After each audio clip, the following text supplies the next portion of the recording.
तो गाइस कैसे हैं आप सब लोग। रीइंकार्नेशन के एपिसोड 22 के साथ हाजिर हो। तो लास्ट एपिसोड के एंड पे हमने देखा था कि ऑक्शन में जब पहले पीस को रखा जाता है क्योंकि मेटल का एक टुकड़ा होता है, तो उस मेटल के टुकड़े के लिए सबसे पहले तो हमारा लिनफेंग ही बैटिंग स्टार्ट करता है। जब वो वहाँ पर बिडिंग को स्टार्ट करता है तो उसी के साथ ही वहाँ पर दूसरी तरफ से 1 मिलियन की आवाज आती है और ये वाला 1 मिलियन यंग मिस लू ने लगाया होता है। उसने अपने हाथ को ऊपर उठाया होता है जिसके ऊपर उसने ब्रेसलेट पहना होता है। जब अपने हाथ को ऊपर उठाकर कहती है कि मैं यहाँ पर 1 मिलियन की बिडिंग करती हूँ, तो साथ ही वो कहती है पता नहीं ये यंग मास्टर मुझसे ये सब कुछ क्यों करवा रहा है। लिन जो ये खुद भी तो यहाँ पर बिडिंग कर सकता था, फिर इसने मुझे क्यों कहा कि मुझे यहाँ पर बिड करना है। बात उसे कहती है तुम खुद से यहाँ पर बिडिंग क्यों नहीं कर रहे। तो लिन से कहता है मेरे हाथ में काफी ज्यादा दर्द हो रहा है, इसी वजह से मैं अपने हाथ को उठा नहीं पा रहा, इसलिए मैं चाहता हूँ कि तुम यहाँ पर मेरी तरफ से बिडिंग करो और याद रखना इसी वाले हाथ को ऊपर उठाना जिसके ऊपर तुमने ब्रेसलेट पहना हुआ है। लिन यहाँ पर स्पेशली मिस मिंगजुई को जलाने की कोशिश कर रहा है। तो मिंगजुई जब उसके हाथ में वो ब्रेसलेट देखती है तो वो गुस्से के साथ कहती है, मिस मिंगजुई बहुत ज्यादा गुस्सा होती है और कहती है ये तो वही लड़की है जिसने बाजार में मेरे हाथ से वो ब्रेसलेट छीन लिया था, यानी कि ये ब्रेसलेट मुझे मिलना चाहिए था और अब ये यहाँ पर बिडिंग कर रही है, तो मतलब ये मेरे सामने शो ऑफ कर रही है। तो वो अपने हाथ को ऊपर उठाती है जिसके ऊपर उसने ब्रेसलेट पहना होता है। तो दूसरी तरफ से लिनफेंग भी इस ब्रेसलेट को देखने के बाद बहुत ज्यादा गुस्सा हो जाता है और कहता है लड़के को क्या लगता है कि ये यहाँ पर मेरे साथ कम्पीट कर सकता है, मेरे पास बहुत ज्यादा पैसा है, जबकि ये लड़का पता नहीं कौन है और कहाँ से आया है। लिनफेंग यहीं पर बिडिंग को इंक्रीज करता है तो वो बिडिंग को 2 मिलियन पर पहुंचा देता है। वो कहता है मैं यहाँ पर 2 मिलियन बिड करता हूँ। इसी तरफ से लिन जुई मिस लू से कहता है चलो जल्दी से तुम भी बिडिंग को इंक्रीज करो। तो वो कहती है तुम कितना बिडिंग को इंक्रीज करवाना चाहते हो। तुम्हारा लिनो से कहता है मुझे सोचने दो। ब्रदर किन से कहता है ब्रदर किन तुम्हें क्या लगता है कि इस मेटल के पीस के लिए हमें यहाँ पर कितनी ज्यादा बिडिंग करनी चाहिए। ब्रदर किन उसे कहता है मुझे नहीं लगता कि इसकी कीमत 3 मिलियन से ज्यादा होगी, तो तुम 3 मिलियन से ज्यादा इसके लिए बिडिंग नहीं करना। किन उसे कहता है तुम्हारा बहुत बहुत शुक्रिया, तुम्हारा पॉइंट काफी ज्यादा अच्छा है। तो वो उसे कहता है ठीक है बिडिंग को बढ़ा दो। तो मिस लू कहती है हम लोग यहाँ पर 3 मिलियन बिड करते हैं। वो यहाँ पर 3 मिलियन कहता है। कहता है ये बंदा तो पागल हो चुका है, ये यहाँ पर 3 मिलियन एक मेटल के पीस के लिए देना चाहता है जिसके बारे में किसी को कुछ भी नहीं पता कि इसके क्या होता है। हीडाओ कहता है लगता है कि लिनफेंग को यहाँ पर एक बहुत ही टफ ओपोनेंट मिला है जो कि इसको यहाँ पर बिडिंग को इंक्रीज करवा रहा है, लगता है कि ये यहाँ पर हारने वाला है। उसके साथ जो लड़की होती है जिसका नाम बाइलियान होता है, बाइलियान कहती है यहाँ पर कोई भी ऐसा इंसान नहीं है जो कि नॉर्मल हो, सभी लोग सभी के सभी काफी ज्यादा अजीब है। ये लड़का जो यहाँ पर बिडिंग को करवा रहा है ये तो काफी ज्यादा हैंडसम है, मुझे लगता है कि इसका टेस्ट बहुत ज्यादा अच्छा होगा। यहाँ पर एक तरफ से 3 मिलियन की बिडिंग हो जाती है तो दूसरी तरफ से लिनफेंग आगे से बिडिंग को वहीं पर रोक देता है। मिंगजुई कहती है तो मैं यहाँ पर बिडिंग को एंड करने वाली हूँ, मैं यहाँ पर सिर्फ 3 बार कहूंगी, अगर आप में से किसी को बिडिंग को इंक्रीज करना है तो इंक्रीज कर सकता है, लेकिन वहाँ पर कोई भी बिडिंग को इंक्रीज नहीं करता। तो वो पीस हमारे लिनजुई के पास चला जाता है। तो फाइनली हमारे लिनजुई ने जहाँ पर ऑक्शन में रखी हुई पहली चीज को खरीद लिया है, वो भी 3 मिलियन में। लिनजुई अपनी आइटम को लेने के बाद अपनी रिंग के अंदर से 3 मिलियन क्रिस्टल्स को निकालता है और उसे सामने की तरफ निकाल देता है। वो सारे के सारे क्रिस्टल्स उड़ते हुए ड्रैगन के मुंह के अंदर चले जाते हैं। तो लिनफेंग बहुत ज्यादा खुश हो रहा था, वो हंसते हुए हमारे लिनजुई से कहता है तुम तो बहुत बड़े बेवकूफ निकले, मुझे तो लगा था कि तुम एक समझदार इंसान हो, लेकिन तुमने यहाँ पर एक मेटल के टुकड़े के लिए 3 मिलियन क्रिस्टल्स दे दिए जिसके बारे में तुम्हें पता भी नहीं है कि इससे क्या होने वाला है। तुम यहाँ पर इतने ज्यादा खुश भी दिखाई दे रहे हो, बाकी के सभी लोग भी वहाँ पर जोर जोर से हंसना शुरू कर देते हैं। लिनजुई सभी लोगों से कहता है तुम सभी लोगों के पास आंखें तो है लेकिन तुम सभी लोग इसको देख नहीं पा रहे, ठीक है मैं तुम सभी लोगों की आंखों को थोड़ा सा खोल कर दिखाता हूँ कि यहाँ पर इसके अंदर क्या है। लिन वहीं पर उस अपने मेटल के टुकड़े को रिफाइन करना स्टार्ट करता है। जब उसको रिफाइन करना स्टार्ट करता है और कहता है हम सभी को लगता है कि ये सिर्फ और सिर्फ एक मेटल का टुकड़ा है, लेकिन असल में ये एक मेटल का टुकड़ा नहीं है, ये मिस्टीरियस सिल्वर का टुकड़ा है। इसकी प्योरिटी बहुत ज्यादा है और इसकी कीमत तो 3 मिलियन से भी ज्यादा है, लेकिन असल चीज ये नहीं है, असल चीज इसके अंदर रखा हुआ वो तलिस्मन है। क्या तुम्हें पता है कि इसके अंदर एक तलिस्मन रखा हुआ है, इसको हम लोग टॉप ग्रेड का सोल तलिस्मन भी कह सकते हैं। इस तरह का टॉप ग्रेड का सोल तलिस्मन तुम सभी लोगों को ये बात अच्छी तरह से पता होगी कि इसकी कीमत क्या होने वाली है। तो हमारा लिन यहाँ पर इसी सोल तलिस्मन के लिए आया था ताकि वो तलिस्मन को यूज करते हुए अपने उस बनाए हुए पपेट को अपग्रेड कर सके। देखने वालों को जब पता चलता है कि इसके पास प्योर क्वालिटी की सिल्वर निकली है और साथ उसके पास एक सोल तलिस्मन भी निकला है, वो सभी लोग बहुत ज्यादा हैरान हो जाते हैं और कहते हैं तो वाकई में गोल्डन सोल एम्यूलेट है। ये वाला तलिस्मन तो बहुत ज्यादा पावरफुल है और इतना ज्यादा महंगा है कि इसको 100 मिलियन में भी नहीं खरीदा जा सकता, कि ये बहुत ज्यादा रेयर है और अगर हम लोग इसको खरीदने के लिए निकलेंगे तो हमें नहीं मिलेगा। यंग मास्टर किन भी यहाँ पर बहुत ज्यादा हैरान हो रहा था और कहता है अब इस लड़की को इस बारे में कैसे पता चला कि इस मेटल के पीस के अंदर एक सोल तलिस्मन रखा हुआ है, वजह से इसने इतनी ज्यादा हाई प्राइस देने के बाद इस मेटल के पीस को खरीद लिया। ये लड़का तो कुछ ज्यादा ही मिस्टीरियस है, मुझे इसके करीब ही रहना होगा ताकि मैं इसकी मिस्ट्रीज को जान सकूं। तरफ से लिनफेंग बहुत ज्यादा गुस्सा हो रहा था और कहता है मैं यहाँ पर इसको बिल्कुल भी नहीं छोड़ूंगा, मैं इसको अगले ऑक्शन में हरा दूंगा। के बाद दोबारा से ऑक्शन स्टार्ट होती है और मिंगजुई अपने पास एक तलवार निकालती है और उनसे कहती है तो हमारे पास एक सेकंड ट्रेजर है, तो हम लोग शॉकिंग हैंगिंग स्वर्ड कहते हैं। इस स्वर्ड को बरियल स्वर्ड क्लैन वालों ने 30 साल की मेहनत के बाद बनाया था। 30 साल की मेहनत के बाद एक बहुत ही स्पेशल आयरन के साथ उन लोगों ने इस तलवार को बनाया था। सभी लोग इस तलवार को खरीदने के लिए यहाँ पर बिड कर सकते हो और इसकी स्टार्टिंग प्राइस 1 मिलियन होने वाली है। साथ ही मिंगजुई सोच रही होती है ये लड़का लिनजुई ये बहुत ज्यादा स्पेशल है, यहाँ तक कि हमारे ऑक्शनरी के जितने भी एग्जामिनर्स है वो सभी लोग भी उस मेटल के टुकड़े के अंदर तलिस्मन को नहीं देख पाए थे। हालांकि उन्हें ये पता था कि उसके अंदर प्योर सिल्वर है, लेकिन वो लोग तलिस्मन को नहीं जान पाए। ये लड़का तो बहुत ज्यादा डरावना है कि ये लड़का यहाँ पर कुछ भी कर सकता है। यंग मास्टर किन हमारे लिनजुई से कहता है ब्रदर किन मुझे ये बताओ कि तुम्हें क्या लगता है कि इस तलवार की कीमत कितनी होनी चाहिए। लिन जुई से कहता है मेरे ख्याल में इस तलवार की ज्यादा से ज्यादा कीमत 10 मिलियन हो सकती है, लेकिन जिन लोगों को तलवार के बारे में पता है वो लोग इसके लिए ज्यादा कीमत भी दे सकते हैं।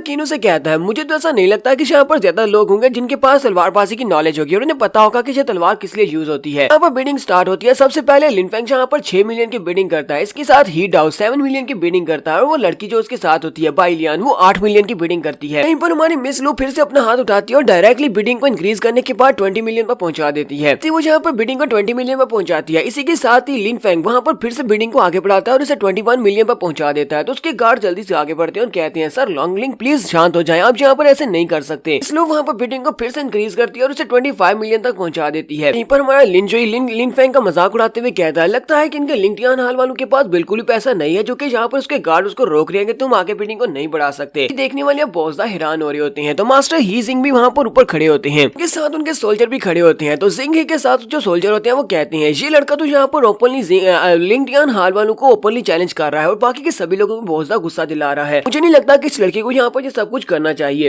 गार्ड कहता है लेकिन यही वो लड़का है जिसने यहाँ पर आज दोपहर को क्लेम किया था दोपहर के वक्त सिटी लॉर्ड विजिटर हॉल में उससे मिलने के लिए आएंगे। यानी ये लड़का कौन है और यहाँ पर ये सारी बातें कैसे कर सकता है, इसका ओरिजिन क्या हो सकता है। ट्वेल्डर सिंह ही कहते हैं मुझे इतना तो पता है कि ये लड़का बहुत सा स्पेशल है और ये किसी स्पेशल जगह से यहाँ पर आया है। मैं इसके बारे में ये नहीं जान पाया कि इसकी लोकेशन क्या है, कहाँ से यहाँ पर आया है। ऊपर से ये लड़का बिल्कुल भी इंपल्सिव दिखाई नहीं देता। मुझे लगता है ये किन वुनियान से भी ज्यादा स्ट्रॉन्ग होगा क्योंकि इसे देखकर ही लगता है कि ये इतना ज्यादा शांत है। पता है कि इसके पास पावर है, इसी वजह से ये बहुत ज्यादा शांत है। नेक्स्ट सीन फिर से ऑक्शन के दिखाया जाता है। लिन फेंग अभी भी वहाँ पर बिडिंग को इंक्रीज कर रहा था। उसके गार्ड उसको खींच कर बिठा देते हैं और कहते हैं यंग मास्टर प्लीज शांत हो जाएं। तलवार की कीमत 10 मिलियन से ज्यादा नहीं है, आप यहाँ पर इसकी कीमत को और भी ज्यादा बढ़ाते जा रहे हैं, ये बिल्कुल भी ठीक नहीं है। वो अपने गार्ड को धक्का देते हैं, पीछे की तरफ गिरा देता है और कहता है क्या तुम अंधे हो, क्या तुम्हें दिखाई नहीं दे रहा। वो लोग मेरी बहुत ज्यादा इंसल्ट किए जा रहे हैं। उन्हें लगता है कि मेरा लिंगटियान हाल यहाँ पर अपनी पैसे खर्च नहीं कर सकता और एक तलवार नहीं खरीद सकता। यहाँ से दफा हो जाओ, तुम यहाँ से दफा हो जाओ वरना मैं तुम्हें भी मार डालूंगा, क्योंकि आज यहाँ पर मुझे इस ऑक्शन में इज्जत बनानी है, ना कि तुम्हारी वजह से अपनी इज्जत को गंवाना है। लिन फेंग चिल्लाकर कहता है तो मैं यहाँ पर बिडिंग को 27 मिलियन में पहुंचाता हूँ। तो हमारा लिन जुई कहता है लगता है कि ब्रदर लिन फेंग को ये वाली तलवार चाहिए इसी वजह से उसने बिडिंग को 27 मिलियन पर पहुंचा दिया है। ठीक है फिर तुम इस तलवार को रख सकते हो। तो वो लोग यहीं पर अपनी बिडिंग को रोक देते हैं क्योंकि सभी लोग कहते हैं इस लड़के ने अचानक से बिडिंग को रेज करना क्यों स्टॉप कर दिया है, लगता है कि यहाँ पर कुछ अजीब हो रहा है। यहाँ पर लिन फेंग ने ऑक्शन में पहली चीज को खरीद लिया है। 27 मिलियन देकर उसने तलवार को खरीद लिया है। वो अपनी तलवार को अपने हाथ में पकड़ता है और कहता है तुम्हें क्या लगा था कि तुम लोग यहाँ पर मुझसे फाइट कर सकते हो, तुम्हें लगा था कि तुम्हारे पास मुझसे भी ज्यादा पैसा है। यहीं पर ब्रदर किन कहता है ब्रदर लिन अब क्या तुम यहाँ पर वो बात कहोगे या फिर मैं वो बात कहूँ। लिन जुई से कहता है मुझे लगता है कि तुम्हें यहाँ पर वो बात करनी चाहिए क्योंकि मुझे तो पहले ही बहुत ज्यादा गुस्से की नजर से देख रहा है। अगर मैंने यहाँ पर उससे ये वाली बात की तो मुझे और भी ज्यादा गुस्सा हो जाएगा। ब्रदर किनो से कहता है हाँ क्यों नहीं, चलो फिर ठीक है मैं यहाँ पर ये वाली बात कर ही देता हूँ। लिन फेंग से कहता है लिन फेंग ये तलवार वाकई में बहुत ज्यादा अच्छी है, लेकिन अफसोस की बात तो यह है कि तुम इस तलवार को यूज नहीं कर सकते। तो वो उसे कहता है तुम्हारी इस बात का क्या मतलब है कि मैं इस तलवार को यूज नहीं कर सकता। इस तलवार को जब अनशीथ करता है तो उसके अंदर एक बहुत ही पतली सी बारीक सी तलवार थी। वो कहता है ये तो बहुत ही थिन तलवार है। साथ ही मिंग जुई से कहता है मिंग जुई यहाँ पर क्या हो रहा है, आज ये तलवार इतनी ज्यादा बारीक क्यों है। मिंग जुई से कहती है बेवकूफ क्या तुम्हें नहीं पता ये तलवार सिर्फ और सिर्फ औरतों के यूज करने के लिए है, इस तलवार को यूज नहीं कर सकते, ये सिर्फ लड़कियों के लिए है। फेंग चिल्लाकर उसे कहता है तो तुमने मुझे पहले क्यों नहीं बताया कि ये औरतों के यूज करने वाली है, तुमने लड़कियों वाला स्टफ मुझे क्यों बेच दिया है। तो मिंग जुई से कहती है मैंने तो तुम्हें ये नहीं कहा था कि तुम इस तलवार को खरीदो, तुम जानबूझकर यहाँ पर बिडिंग को इंक्रीज कर रहे थे, शायद तुम्हें ये तलवार चाहिए थी। तो बाकी के सभी लोग वहाँ पर जोर जोर से हंसना शुरू कर देते हैं और कहते हैं लिन फेंग तो बहुत बड़ा स्टूपिड है, उसने यहाँ पर एक ऐसी चीज को खरीद लिया जिसे वो यूज नहीं कर सकता। उसके बाद ऑक्शन आगे बढ़ती है और मिंग जुई अपने पास उस बड़े से एग को निकालती है और कहती है तो हमारी ऑक्शन में जो आखिरी चीज है ये मिस्टीरियस बीस्ट एग है। हमें इस बीस्ट के बारे में कुछ भी नहीं पता, ये एक नेमलेस बीस्ट का एग है, ये नहीं पता कि इसके अंदर से कौन सा बीस्ट निकलने वाला है। तो तुम सभी लोग यहाँ पर इसके लिए बिडिंग कर सकते हो। तो हम लोग इसकी स्टार्टिंग बिडिंग को यहाँ पर 10 मिलियन से स्टार्ट करेंगे।